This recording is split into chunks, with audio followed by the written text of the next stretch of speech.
Assalamualaikum warahmatullahi wabarakatuh. Kami dari kelompok 7 yang beranggotakan Arum Aizatul Istiqomah, Naili Nikmati Saada, Zulia Afiani Nur Hafidhah ingin mempresentasikan hasil diskusi kelompok kami yang berjudul Kalimat Efektif. Kalimat merupakan unsur terpenting dalam sebuah wacana. Kalimat yang tersusun rapi dan rasional akan membuat sebuah wacana lebih mudah dipahami. Kalimat adalah satuan bahasa terkecil dalam wujud lisan atau tulisan yang mengungkapkan pikiran yang utuh. Dalam wujud lisan, kalimat diucapkan dengan suara naik turun dan keras lembut, di sela jeda dan diakhiri dengan intonasi akhir yang diikuti oleh kesenyapan yang mencegah terjadinya perpaduan ataupun asimilasi bunyi ataupun proses fonologis lainnya. Efektif mengandung pengertian tepat guna, yang artinya sesuatu akan berguna jika dipakai pada sasaran yang tepat. Kalimat efektif adalah kalimat yang sesuai dengan kaidah bahasa, baik ejaan maupun tanda bacanya, sehingga mudah dipahami oleh pembaca atau pendengarnya. Dengan kata lain, kalimat efektif mampu menimbulkan kembali gagasan-gagasan pada pendengar atau pembacanya, seperti apa yang dimaksud dengan penulis. Syarat-syarat kalimat efektif. Suatu kalimat dapat dikatakan sebagai kalimat efektif jika memiliki beberapa syarat sebagai berikut. Yang pertama, mudah dipahami pendengar atau pembaca. Yang kedua, tidak menimbulkan kesalahan dalam menafsirkan maksud sang penulis. Yang ketiga, menyampaikan pemikiran penulis kepada pembaca atau pendengarnya dengan cepat. Yang keempat, sistematis dan tidak bertele-tele.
Padanan kalimat yang selanjutnya adalah beberapa kata penghubung intrakalimat.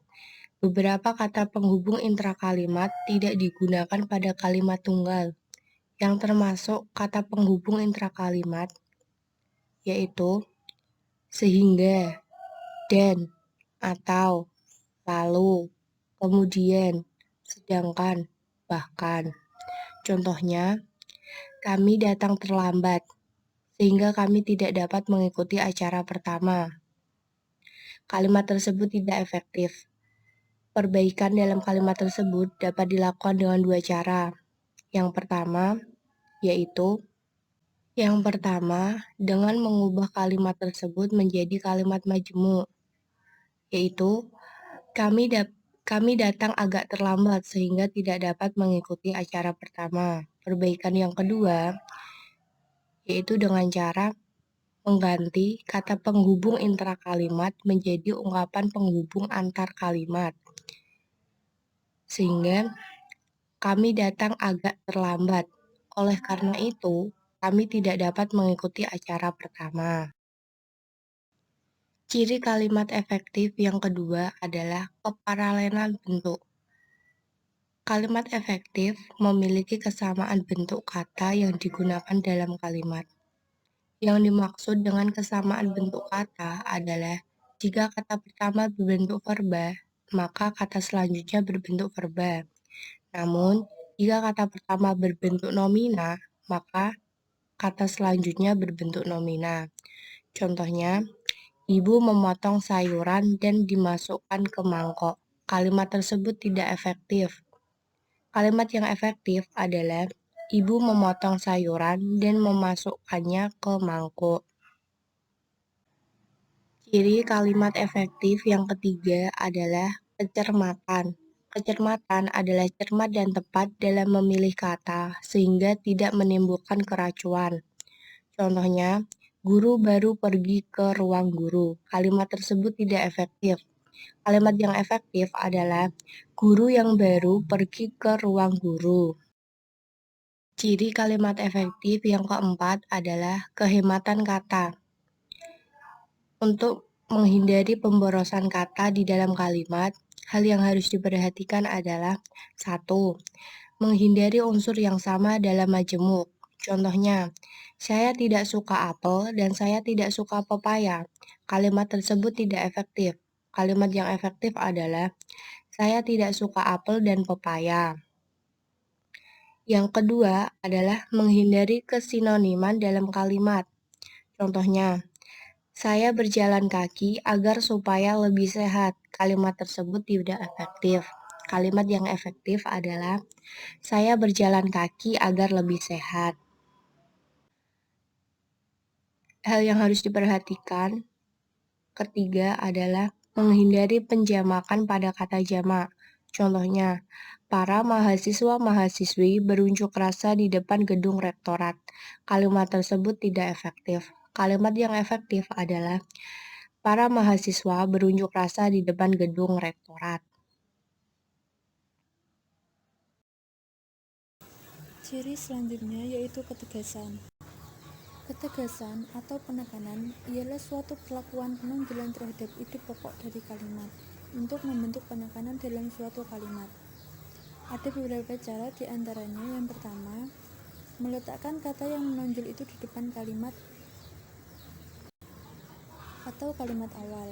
Contohnya, Presiden mengharapkan agar rakyat membangun bangsa dan negara ini dengan kemampuan yang ada pada dirinya. Harapan Presiden ialah agar rakyat membangun bangsa dan negaranya. Kalimat yang kedua merupakan ketegasan, karena memberikan penekanan dalam suatu kalimat sehingga menonjolkan terhadap ide pokoknya. Cara yang kedua yaitu dengan membuat urutan yang bertahap. Contohnya, bukan 1000, sejuta, 100, tetapi berjuta-juta rupiah telah disumbangkan kepada anak-anak terlantar. Kalimat tersebut salah. Pembenarannya yaitu bukan 100, 1000, sejuta, tetapi berjuta-juta rupiah telah disumbangkan kepada anak-anak yang terlantar.